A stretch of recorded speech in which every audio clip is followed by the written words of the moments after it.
Interested in learning about wine, but not sure where to start? You're in the right place. Welcome to the Cork and Fizz Guide to Wine podcast.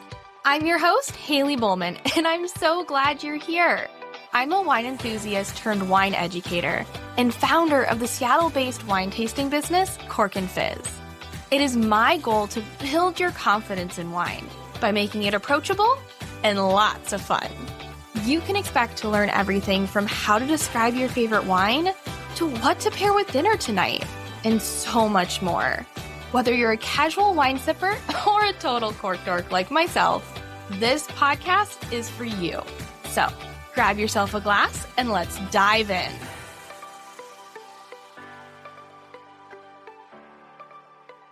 Hello and welcome back to the Cork and Fizz Guide to Wine podcast. Today we are continuing our Italian wine mini-series with a really fun one. We're going to talk about 5 white wines, and specifically lesser-known white wines, though honestly, just saying white wines from Italy means that they're probably lesser known because Italy tends to be far more known for their red wines. And if I'm being totally honest with you, I used to not think very highly of the Italian white wines. And admittedly, there is a lot of bulk, mass-produced, boring white wine made in Italy that is shipped to the US. But on the flip side, there are some really incredible value white wines from Italy that are so good and they do not break the bank. So some of these you may not have heard of. That's why I'm going to tell you about them now. I want to introduce you to 5 lesser-known white wines from Italy. And just wanted to give this quick caveat in case listening to this for those who do know Italian white wines. Gavi would be on this list for sure, but I already talked about it in the Piedmont deep dive episode, which was, I think, 4 episodes or so before this one. So go listen to that one after this one if you haven't already to learn about another amazing white wine called Gavi. It did not make this list simply because I'd already talked about it. And of course, there is an honorable mentions beyond the 5 because you know I can't narrow it down to just 5. I started making this list and I had like 15 different wines that I thought of. So I narrowed it down to 5 to talk to you about because we don't have all day. But I also wanted to list some of the other ones at the end so you know what to be on the lookout for. Just a quick reminder, if you are not on my mailing list yet, what are you waiting for? I would love for you to join. When you do, you'll get a free shopping guide that has 15 of my favorite wines under $15. Head to corkandfizz.com, scroll down to the bottom, and there'll be a little section where you can join the mailing list. I send out a weekly newsletter filled with wine tips, recommendations, special offers, and so much more. Now, let's get back to the show. Okay, let's dive into our Italian white wines. Starting off, we're going to talk about Soave. It is S-O-A-V-E. This wine is found in the northeastern Italian region of Veneto, which is actually the same region that you'd find Prosecco. It is made from a grape called Garganega, but Soave is what you will find on the label. It is a super fresh, lemony, and has this mineral note to it, so think waterfall or the smell of the pavement after it's rained. And it has an acidity similar to what you'd find in a Chablis, which is a very expensive, well, not always, but decently expensive Chardonnay from northern Burgundy. That mineral note in the Soave actually comes from the region's powdery volcanic tufa soils. I actually just featured a $6 bottle of Soave from Trader Joe's on a morning talk show segment here in Seattle, and I paired it with the Trader Joe's spinach and artichoke dip. It was so good. If you are anywhere near a Trader Joe's, I highly recommend going and finding that Soave and pairing it with the spinach and artichoke dip because, it was such a good pairing and perfect for not having to spend a lot when you have people coming over. Actually, if you go on my website, corkandfizz.com, I have a whole freebie of Trader Joe's wine and snack pairings. I didn't mean for this to become a promo for that, but I figured, hey, if you're listening to this, you might be interested in that. So at least at the moment of recording, it is on the homepage. If you just scroll down, you'll find the video of that segment that I did, along with a button to download that freebie. If, like I said, you're near Trader Joe's and want to find some great wine and snack pairings, you'll find that Soave on there.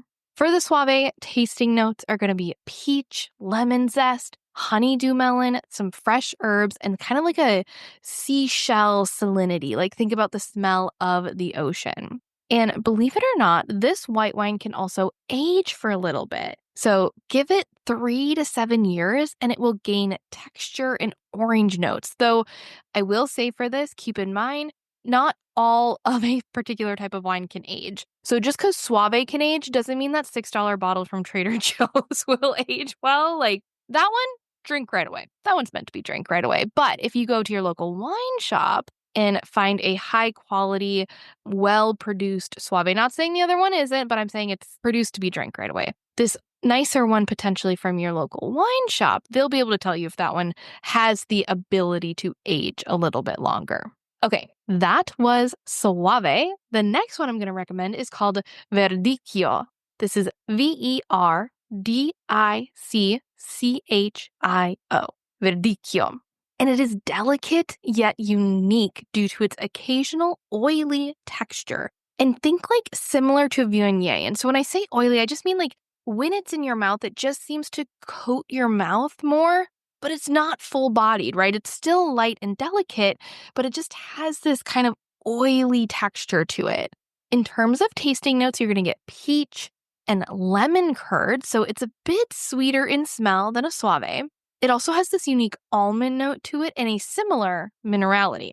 This one is meant to be drank young, so don't hold on to it for more than 3 years. Now, for Verdicchio, most of the times the wine is labeled by the grape, Verdicchio. Some of the most famous versions of this wine, you have Verdicchio de Castelli di Jesi. This is from Le Marche in central Italy, and it has the name of the grape in it, so it's super helpful.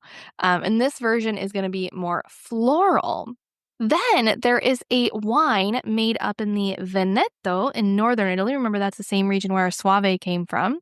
And it's called Lugana. And this is actually technically, so one source that I was reading said that this was a version of Verdicchio, but another source said it's actually a close relative. And it's even closer than like other varietals are close. Like it's like super close. I don't know what that means, but it's a very, very, very close relative. But it's actually its own grape. So Lugana's the region in Veneto, and we thought it was a Verdicchio grape that this wine was made out of, but it's actually its own grape known as Trebbiano.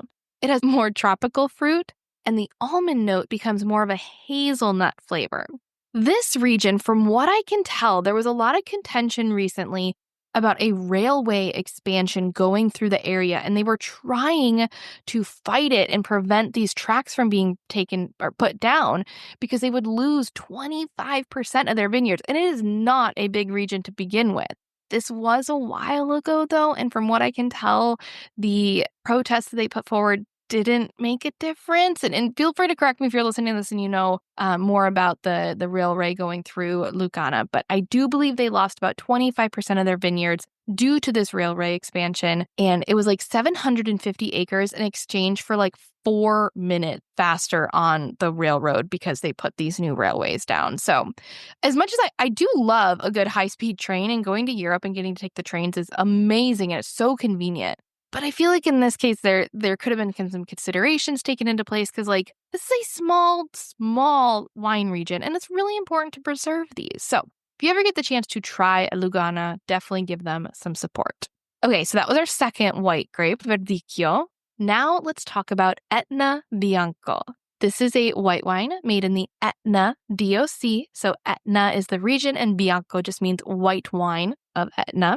And the Etna region is found on the island of Sicily. This wine is made from Caracante, which can be anywhere between 60 to 100% of the wine. And if there is, if the Caracante does not make up 100% of it, you can also have a Carato, which is a max 40%, with the addition of Trebbiano and or Minella Bianco, making up only 0 to 15% of it. Now, the caveat to this, if the wine is labeled Etna Bianco Superiore, it must be 80% Caracante, and the grapes have to come from the Milo area. Now, diving into these two main grapes a bit, so talking about the Caracante and the Catarato. Both are ancient varieties that originated on the island of Sicily. And both are fairly high yielding. Remember, that means they'll kind of just they will grow a lot if you let them. Now, Caracante is the slightly more interesting of the two. Makes sense that we can use it 100% in the wine if we wanted to. And this is due to its razor-sharp acidity. And oftentimes the acidity is so high that the winemaker will choose to counter it with contact on the lees. And lees is L-E-E-S. The lees are what are left behind. So when a winemaker's making wine, right, they start with grape juice, and that has sugar in it. And then they introduce yeast, or there's just yeast on the outside of the grapes that just gets introduced naturally. And that yeast will go around and eat all of the sugar and produce alcohol along the way. Now, when all the sugar is gone and the yeast has had its full, it dies. And that yeast, when it dies, becomes lees, the L-E-E-S. And when you leave the wine in contact with the lees, especially a white wine, it gives it a little bit fuller bodied. It gives it a little more texture, and it can also give it some kind of more bready like flavors. A winemaker will also potentially, other than leaving it in contact with the lees, will have the wine go through malolactic fermentation. Now, the original, what I talked about where the yeast eats the sugar, is just what we typically call fermentation. That's how we get grape juice to become alcoholic wine. Now, a malolactic fermentation is just a different type of fermentation. And this is where the malic acid in the grapes, which is similar to like the acidity of think of like a green apple, that malic acid gets transformed into lactic acid during this form of fermentation. And lactic acid is the acid that you'd find in milk. So it is much creamier. It's not quite so tart. So malolactic fermentation, when you hear me say like the acid of like milk, right, that might make you also think of butter. And that is true. Malolactic fermentation can cause some of those buttery notes in your wine, but that's only if a winemaker stops the malolactic fermentation partially through. If it goes all the way through, you're going to get just this softer acidity that's not quite so assaulting, and you're not going to get that overwhelming butteriness by any means. Now, Caracante, again, our very acidic grape, also has really strong aromas that fall typically under the categories of citrus, herbs, and minerals. Now, the other main grape of Etna Bianco is Catarato, and this grape produces a wine with a fuller-bodied, low acidity, and honestly a fairly neutral tasting wine. So that's why it's primarily a blending grape. And you can see how these two grapes tend to work really well together, right? We have a super high acidity, very aromatic grape that just kind of gets balanced out by this fuller-bodied, lower acidity grape that doesn't take away from our very exciting Caracante, but it just balances it. The Carato is actually a descendant of Gargenaga, which is the grape that's used to make Soave, which was the very first wine that we talked about. Now, Carato is also famous for being used in Sicily's famous sweet and fortified wine, Marsala. So it is interesting in its own respect as well. It doesn't always need Caracante to help it. It just makes a little bit more of a unique wine on its own. Okay, that was Etna Bianco. Our next white that I want to tell you about from Italy is Fiano, F-I-A-N-O. This podcast is sponsored by VoChill. When you're enjoying a glass of wine, temperature matters, and you don't need to be a wine expert to know this. You know this the minute you realize you forgot to put the bottle of wine in the fridge, and now you're stuck with lukewarm Sauvignon Blanc that is the opposite of refreshing. You know adding ice cubes will just water the wine down, but it seems like it's your only option. Not anymore. I want to introduce you to one of my favorite wine gadgets, VoChill. This gadget is as simple as it is elegant. It will keep wine perfectly chilled in your own wine glass. No more clunky metal or plastic tumblers or ice in your wine. While this gadget is an absolute must during the summer months, I don't enjoy wine without it from June to September. It's also incredibly useful for those days when you're craving a glass of white or rosé, but you don't want to wait for the bottle to chill in the fridge. VoChill offers a stemmed and stemless chiller in multiple colors, so you're bound to find one that's perfect for you. They also make the perfect gift. I should know, I got one for my mom at Christmas a couple years ago, and she loves it. Head to vochill.com, that's VOCHILL.com, to get your perfect wine chiller, and don't forget to use code CORKANDFIZZ for 15% off your order. This podcast is sponsored by the Cork Crew Virtual Wine Club. Interested in trying new wines, but not sure where to start? Or maybe you've been listening to this podcast for a while and you love the idea of tasting wine live with me. If that's you, come join my Cork Crew virtual wine club, and you'll get to sip wine with me twice a month while I help you find new favorite wines. The Cork Crew is not your ordinary wine club. This is a community of people who are passionate about exploring new flavors, learning about different wine styles, and having fun along the way. And the best part about this club, purchasing the wine is completely optional. Plus, all events are recorded, and you have access to the full library of recordings as a Cork Crew member, so you can always catch up if you can't make it live. Oh, and did I mention it's virtual, which means you get to do all of this from the comfort of your sofa in your PJs. No need to worry about driving in crappy traffic, finding a designated driver, or spending an arm and a leg on a taxi. Want to give it a try without the commitment? You're in luck. Right now, I'm offering a free class pass to anybody who wants to try out the Cork Crew Virtual Wine Tasting Club.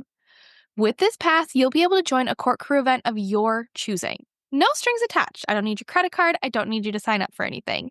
You'll be my guest. Simply head to corkandfizz.com/free class pass to get your class pass and be one step closer to becoming a member of the best wine tasting club around, the Cork Crew. I can't wait to see you there. Now let's get back to the show. And this is primarily found in Campania in southern Italy. And the best is called Fiano di Avellino, and this is a DOCG, our highest classification in Italy. The wine itself uses those extended lees contact. Remember, the lees are the dead yeast after they've eaten all the sugar.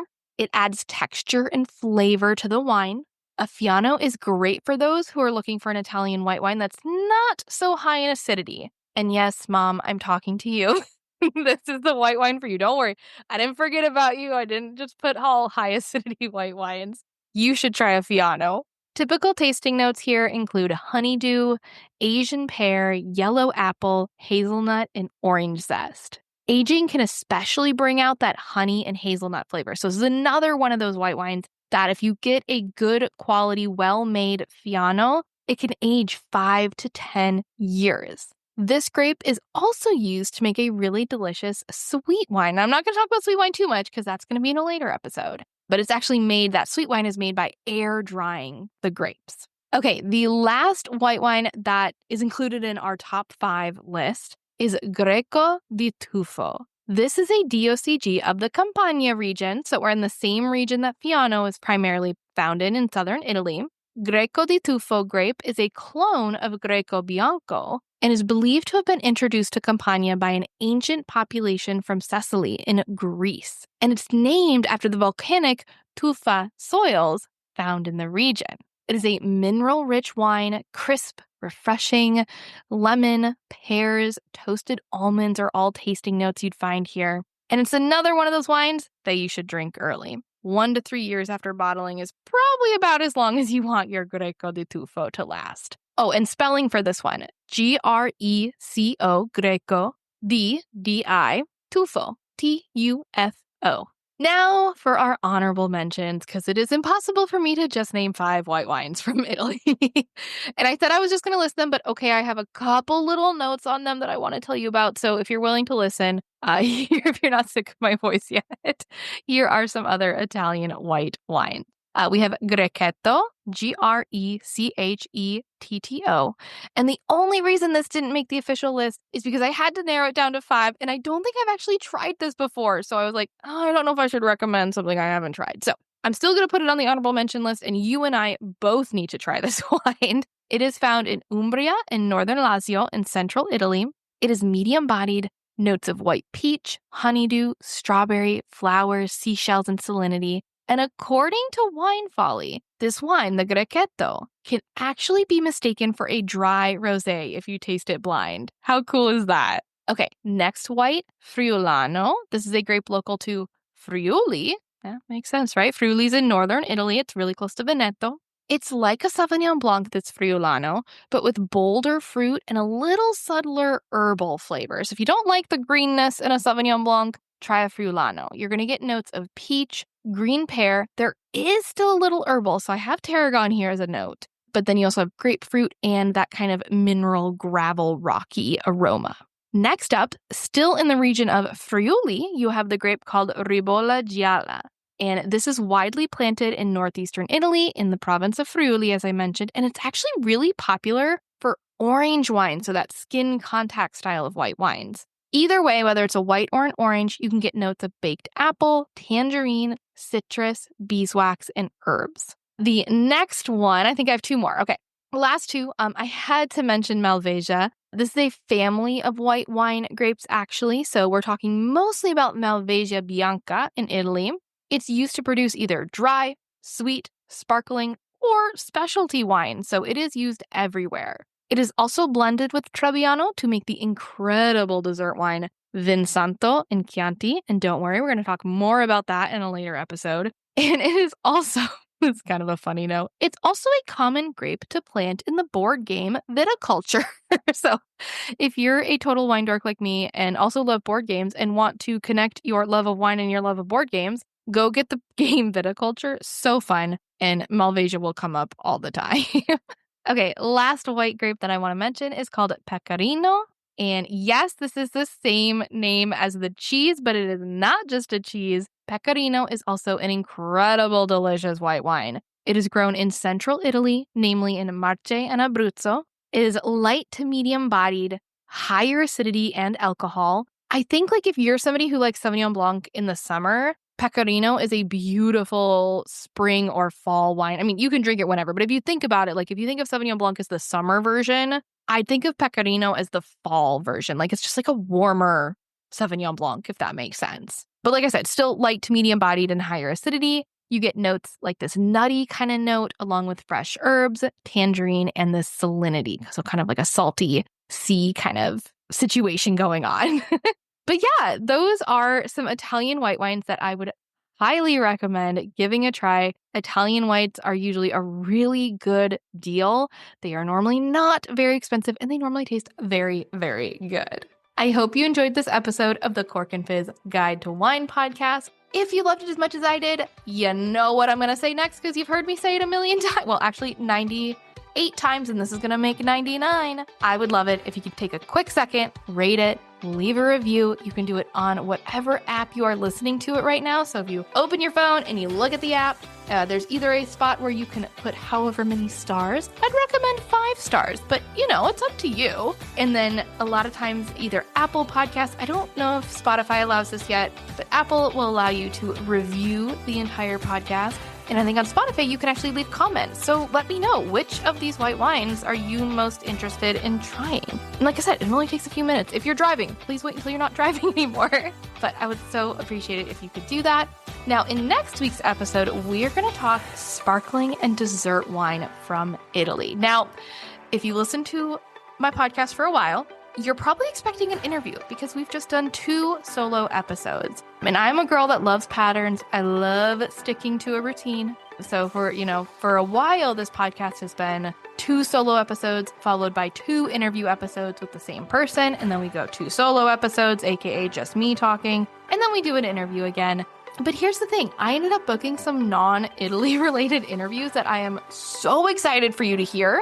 But I wanted to finish this mini-series first, and I have 2 more Italian-focused episodes that I want you to hear, and one of those is that sparkling and dessert wine from Italy. So don't worry, there are still plenty of interviews coming your way. We're just going to finish off the Italian wine mini-series first. Thanks again for listening, and if you want to learn more about wine, come follow me at Cork and Fizz on Instagram. And if you're interested in exploring new wines like so many of these delicious Italian white wines, come join my incredible virtual community of wine lovers. It's called The Cork Crew.